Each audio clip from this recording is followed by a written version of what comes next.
24واں پارہ سورہ زمر کا بقیہ حصہ سورہ مومن، جس کا دوسرا نام سورہ غافر بھی ہے، اور اسی طرح سورہ حامیم سجدہ، جس کا دوسرا نام سورہ فصلت بھی ہے، تلاوت کی نماز تراویح میں 24 پارے مکمل ہوئے۔ سورہ زمر کے بقیہ حصہ اور اس 24ویں پارے کے آغاز میں اللہ نے انسانوں کے دو گروہ بیان فرمائے۔ ایک گروہ اللہ پر جھوٹ باندھنے والا، اور دوسرا گروہ اللہ کی تصدیق کرنے والا۔ جو اللہ پر جھوٹ باندھے گا، اللہ پر جھوٹ باندھنے سے مراد یہ ہے کہ وہ انبیاء علیہ السلام کی تکذیب کرتا ہے، اور انبیاء علیہ السلام نے جو ضابطے اور دستور اپنی اپنی قوموں کو، اپنی اپنی امتوں کو سمجھائے، وہ اس کی تکذیب کرتا ہے، تو اس گروہ کا ٹھکانہ جہنم ہے۔ الیس فی جہنم مثوی للکافرین، کیا ان کے لیے جہنم کا ٹھکانہ نہیں ہے؟ یعنی یہ پکے جہنمی ہیں۔ جو حق کی تصدیق کرتا ہے تو اس کا ٹھکانہ جنت ہے۔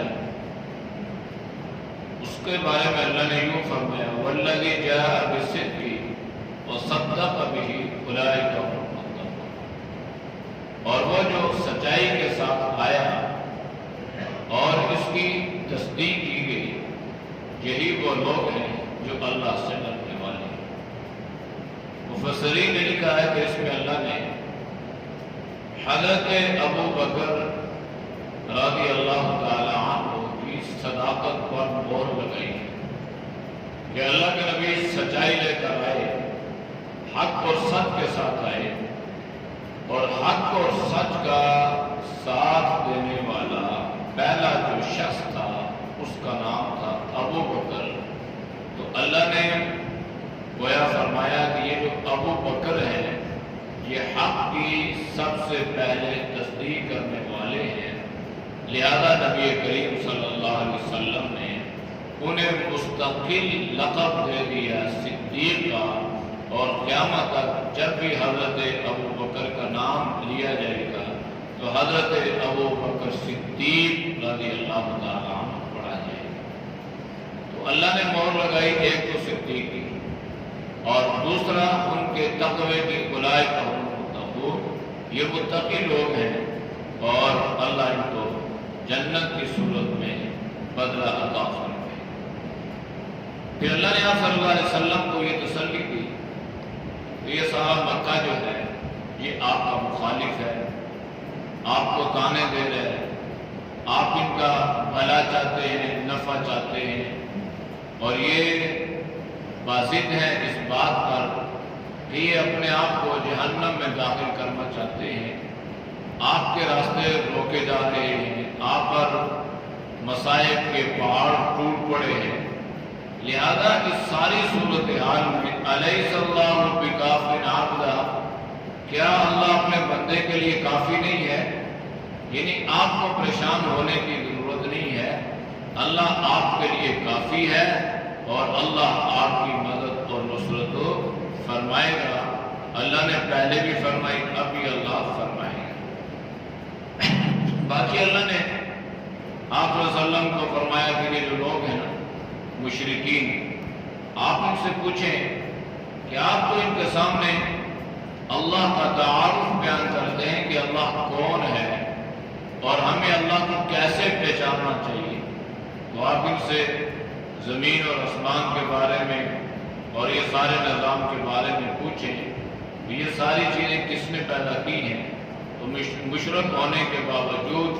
یہ کہیں گے کہ ساری چیزوں کا پیدا کرنے والا اللہ ہے۔ تو جب اللہ ہے تو پھر انہیں چاہیے کہ یہ اللہ پر ایمان ہے۔ ایمان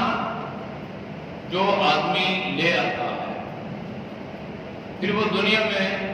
ملی جلی زندگی گزارتا ہے۔ اس سے مراد یہ ہے کہ ایمان والا جو ہے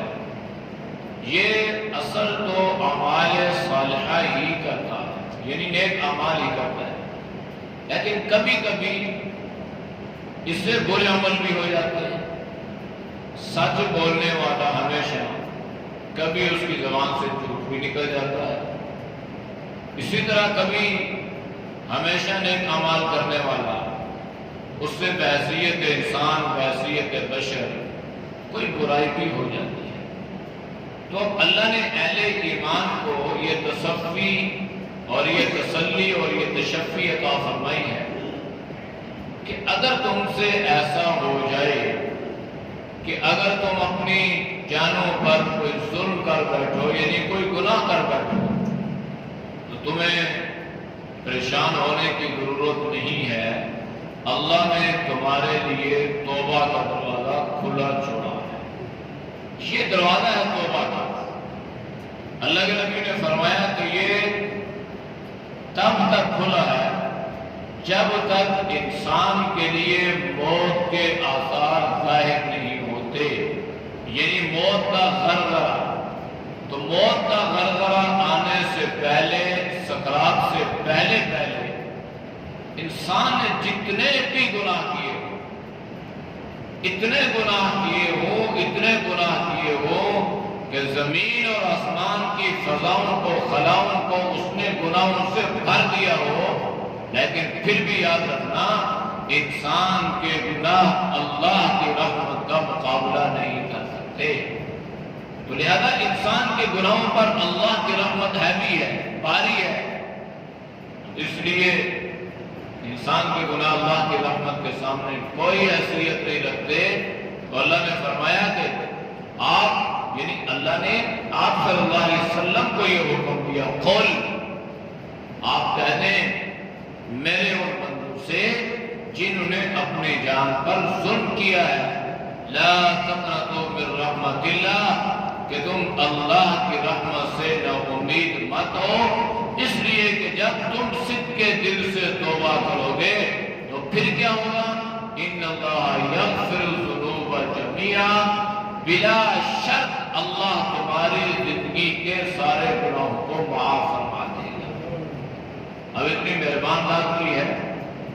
دے بھی وہ رہا ہے، کھلا بھی وہ رہا ہے، پلا بھی وہ رہا ہے۔ اس نے ہمارے اندر ایسے نظام رکھ دیے ہیں کہ آج کی سائنس بھی اس پر حیران ہے، پریشان ہے کہ چھوٹے سے انسان میں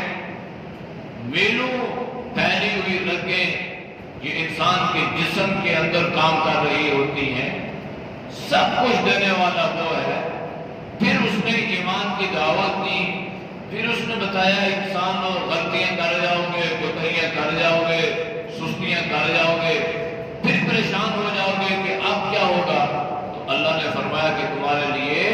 میں نے ایک دروازہ کھلا چھوڑا ہوا ہے، تم جب بھی صدق کے دل سے توبہ کرو گے، استغفار کرو گے، تو میں تمہاری زندگی کی سارے گناہوں کو معاف کر کے تمہاری توبہ کو قبول کر لوں گا۔ دنیا میں ایسا نہیں ہے، ہمارے اندر یہ غرض نہیں ہے۔ ہمارے ملازمین میں سے کوئی، ہمارے دوست اور احباب میں سے کوئی،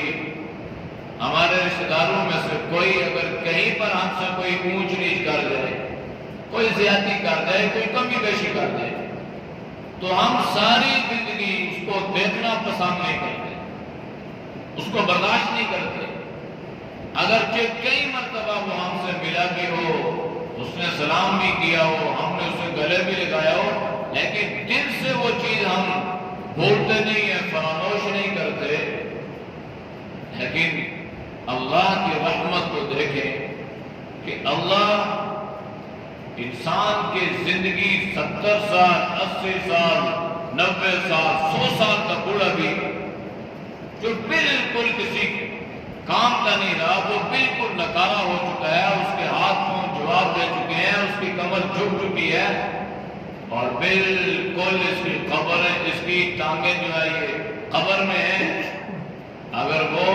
100 سال کا بوڑھا بھی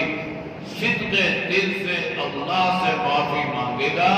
تو اللہ اس کو اس کی زندگی پر تانا بھی نہیں دے گا۔ تم نے کیا کیا؟ ہمارے یہاں ایک معاملہ مشہور ہے، کہتے ہیں بلی سوچ ہوئے کھا کر حج کو چلی، یعنی اس کے کام دیکھو اور اس طرف اس کا عمل دیکھو۔ یہ ہم ایک محاورہ ہے، یہ اس اعتبار سے 100% غلط ہے کہ انسان 100 سال کی زندگی گزارے اور گناہوں میں گزار دے اور اب وہ کسی کام کا بھی نہیں رہا، اب گناہ بھی نہیں کر سکتا، گناہ کرنے کے قابل بھی نہیں رہا۔ لیکن جب یہ اپنے اللہ کے سامنے ان کامتے ہوئے ہاتھوں کو اٹھائے گا تو اللہ کے نبی نے فرمایا کہ میرا اللہ فرماتا ہے کہ مجھے اس سفید ریش بوڑھے سے حیا آتی ہے کہ یہ مجھ سے معافی مانگے اور اس کو میں معاف نہ کروں، یہ میری غیرت کے خلاف ہے، یہ میری رحمت کے خلاف ہے۔ اسی اللہ نے تسلی دی اور اس تسلی سے ہمیں فائدہ اٹھانا چاہیے، نہ کہ اس پر مزید جرت اور مزید جسارت کرتے ہوئے ہم گناہوں پہ جو ہے وہ ڈٹے رہیں، بلکہ جو گناہ ہو چکے ہیں ان پہ انسان اللہ سے معافی مانگے۔ معافی کی کچھ شرائط ہیں، اب ہماری طرح نہیں ہے کہ انسان گناہ بھی کر رہا ہو، نیت گناہ کی بھی ہو، گناہ کر بھی رہا ہو، پھر وہ کہہ رہا جی بس اللہ معاف کر دے گا، ایسی توبہ کا اعتبار نہیں ہے۔ کون سی توبہ ہے؟ جو توبہ کا نصوحہ، جس کا ذکر اللہ نے قرآن میں فرمایا یا ایھا الذین آمنوا توبوا الی اللہ توبۃ نصوحا، اے ایمان والو توبۃ نصوح یعنی سچی توبہ کرو، اور یہ سچی توبہ ان شرائط کے ساتھ ہے کہ سب سے پہلے جو انسان نے گناہ کیا ہے یا جس گناہ میں وہ پڑا ہوا ہے، جس برائی میں وہ ملوث ہے، ان یقلع عن المعصیہ، وہ یہ عزم کرے، یہ ارادہ کرے کہ آج کے بعد اس گناہ کو نہیں کروں گا، پھر اللہ سے معافی مانگے یا اللہ اس کو معاف کر دے۔ عزم ارادہ اس نے پکا کر لیا، اس نے صدق کے دل سے اس گناہ سے الگ ہونے کی، بیدار ہونے کی جو ہے وہ اللہ کے سامنے اس نے وعدے کر لیے، پھر اس نے اپنے کیے پر ندامت کا اظہار کیا، پھر اس کی آنکھوں سے خوف کے، اللہ کے ڈر کے آنسو جاری ہوئے۔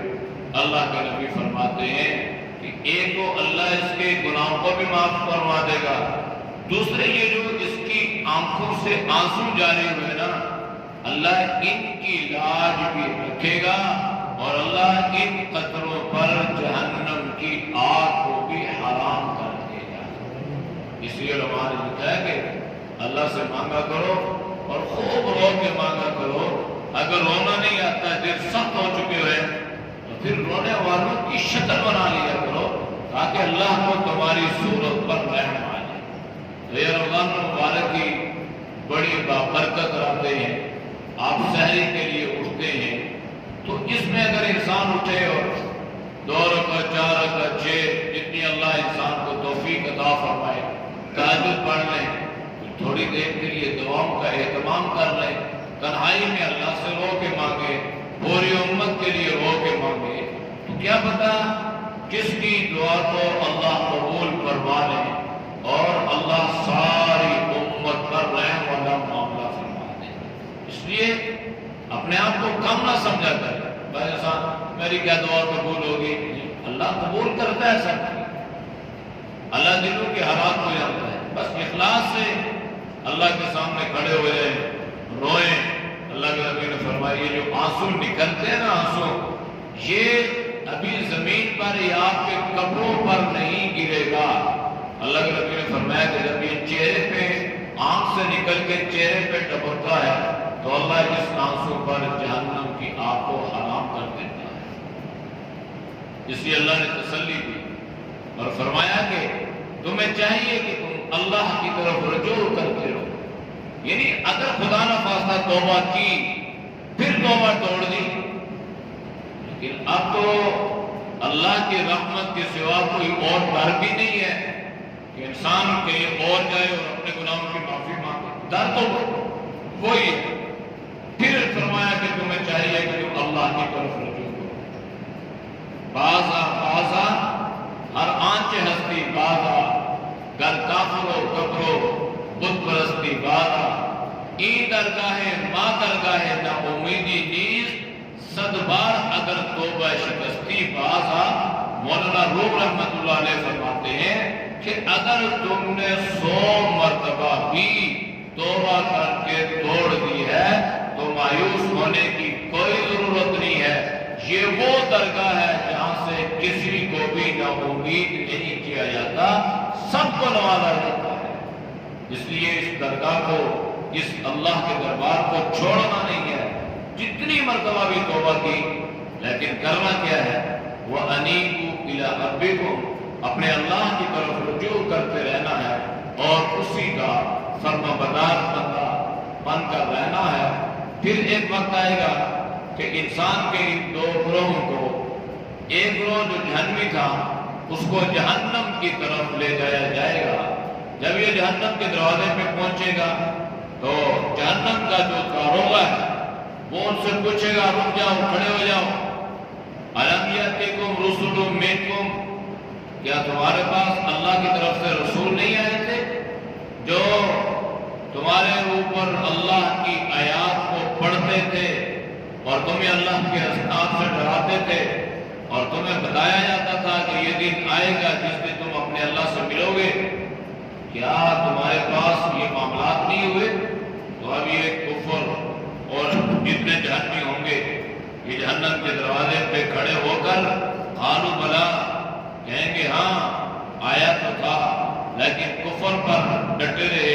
کفر کی حالت میں موت آ گئی۔ تو اب جہنم کا داروغہ ان سے کہے گا کہ تم جہنم میں داخل ہو جاؤ اور یہ ٹھکانہ ہے متکبرین کا۔ پھر اسی طرح دوسرا جو متقی لوگ ہوں گے انہیں لے جایا جائے گا جنت کے دروازے پر اور جنت کا داروغہ ان سے کہے گا، ان کے لیے جنت کا دروازہ کھول دیا جائے گا اور جنت کا داروغہ ان سے کہے گا سلام علیکم طبتم فادخلوها خالدین، تمہارے اوپر اللہ کی طرف سے سلام ہو اور تم خوشحال زندگی تم نے گزاری ہے، لہذا تم اس جنت میں داخل ہو جاؤ۔ چنانچہ اہل ایمان کو اللہ اس جنت میں داخل فرمائے گا۔ سورہ مومن جو ہے اس میں اللہ نے مومن کا واقعہ بیان فرمایا ہے جس نے حضرت موسیٰ علیہ السلام کے بارے میں یہ سوچ لیا کہ یہ فرعون جو ہے حضرت موسیٰ اور حضرت ہارون کو یہ دھمکی دے رہا ہے کہ یہ انہیں قتل کر دے گا، تو اس نے ان کو بڑی سمجھانے کی کوشش کی لیکن وہ نہ مانا، تو وہ مذاق پہ اتر آیا، دھمکیوں پہ اتر آیا اور اس نے اپنے وزیر حامان کو یہ حکم دیا کہ تم میرے لیے ایک محل تیار کرو، میں اس محل پہ چڑھ کے دیکھنا چاہتا ہوں کہ موسیٰ اور ہارون کا رب کہاں ہے۔ تو پھر دنیا نے دیکھا کہ اللہ نے اس کو عبرت کا نشانہ بنایا اور اہل ایمان اور اس مومن کو اللہ نے اپنے غضب سے بچا لیا، محفوظ فرمایا۔ اس لیے سورت میں اللہ نے بھی اہل ایمان کو یہ تسلی دی ہے، قرآن کی فضیلت بیان کی، غافر ذنبی، قابل توبی، گناہوں کو معاف کرنے والا، توبہ قبول کرنے والا، سخت عذاب دینے والا اور اہل ایمان پر احسان کرنے والا، یہ 4 صفات ہیں کہ اللہ گناہوں کو معاف بھی کرتا ہے لیکن اس سے بے خبر مت ہو، اللہ سخت عذاب بھی دیتا ہے اور اللہ توبہ کو قبول بھی کرتا ہے اور اللہ کی بے شمار نعمتیں ایسی ہیں جو انسان صبح و شام براہ راست ان نعمتوں سے مستفید بھی ہو رہا ہے اور انسان کا ٹھکانہ بھی بالآخر اللہ کی طرف سے ہے۔ لہذا اللہ نے سمجھایا انسان کو چاہیے کہ وہ توبہ کرے۔ حضرت عمر رضی اللہ تعالیٰ عنہ ریاست مدینہ کے بلا شرکت غیر حکمران تھے، اور اللہ نے انہیں بڑی لمبی چوڑی حکمرانی عطا فرمائی تھی۔ ایسے خلیفہ تھے کہ بڑے 22 لاکھ مربع میل پر اللہ نے انہیں حکومت عطا فرمائی تھی۔ تو انہیں پتہ چلا کہ فلاں جگہ پر ایک مسلمان ہے کہ جس کو خدا نخواستہ کوئی نشے کی عادت ہے، اور سننے میں آیا ہے کہ وہ شراب کا نشہ کرتا ہے۔ یہ شراب جو ہے یہ ام الخبائث ہے، برائیوں کی جڑ ہے۔ جو آدمی اس طرف مائل ہوتا ہے پھر ساری گناہوں کی طرف مائل ہو جاتا ہے۔ حضرت عمر نے کچھ نہیں لکھا، اس کی طرف قرآن کی یہ آیت لکھ کر گئی ہے۔ جب اس کے سامنے قرآن کی یہ آیت آئی نا تو اسے بات سمجھ میں آ گئی کہ خلیفہ وقت مجھ سے کیا کہنا چاہتے ہیں۔ وہ سمجھ گیا کہ حضرت عمر نے مجھے یہ پیغام بھجوایا ہے کہ اگر تم باز آ جاؤ تو تمہارے لیے معافی ہے، لیکن اگر وہی حرکتیں کرو گے تو پھر تمہارے لیے سزا ہے۔ وہ اس بات کو سمجھ گیا، اس نے اپنے کیے سے جو ہے وہ اس پر ندامت کا اظہار کیا، توبہ کی، اور حضرت عمر رضی اللہ تعالیٰ عنہ کو لکھ کے بھیجا کہ میں اس بات کو سمجھ گیا ہوں، میں آپ سے بھی اور اللہ سے بھی معافی چاہتا ہوں کہ اللہ نے میرے اوپر بہت احسانات کیے، اور میں نے بجائے یہ کہ اللہ کی نعمتوں کا شکر ادا کرتا مجھ سے یہ گناہ ہو گیا۔ اس لیے اللہ نے اہل ایمان کو خالصتاً رجوع اللہ کرنے کی ترغیب دی ہے۔ اہل ایمان کو چاہیے کہ اللہ کی طرف رجوع کرتے رہے۔ باقی دنیا میں کوئی کافر کوئی منافق آپ کے رویے سے پریشان ہوتے ہیں تو اس پر آپ کو پریشان ہونے کی ضرورت نہیں ہے۔ سورہ حامیم سجدہ یہ وہ صورتیں ہیں جن کو حوامیم سبع کہا جاتا ہے۔ 7 صورتیں ایسی ہیں جو نزول کے اعتبار سے بھی اسی طرح اور پھر ترتیب کے اعتبار سے بھی اسی طرح، تو ان کو حوامیم سبع یا آل حامیم انہیں کہا جاتا ہے۔ نبی کریم صلی اللہ علیہ وسلم نے فرمایا ہر چیز کا ایک مغز ہوتا ہے، اور قرآن کریم کا جو مغز ہے یہ حوامیم سبع ہے۔ تو یہ 7 صورتیں ان میں اللہ نے قرآن کریم کی عظمت کو سب سے پہلے بیان فرمایا، اور یہ بڑی عجیب بات ہے کہ اللہ نے سب سے زیادہ قرآن میں اپنی عظمت کو، اپنے کلام کو، قرآن کی عظمت کو بیان فرمایا ہے کہ انسان اس کے ساتھ جڑ جائے، اس کے ساتھ جڑے گا تو ہدایت اللہ نصیب فرمائے گا، اسے کٹ جائے گا تو گمراہ ہو جائے گا۔ اس میں اللہ نے جو ہے وہ تو سجدہ ہے جس کی وجہ سے اس کا نام حامیم سجدہ بھی ہے، اور فصلت جو ہے اس میں اس کا ذکر بھی ہے، کتاب فصلت آیات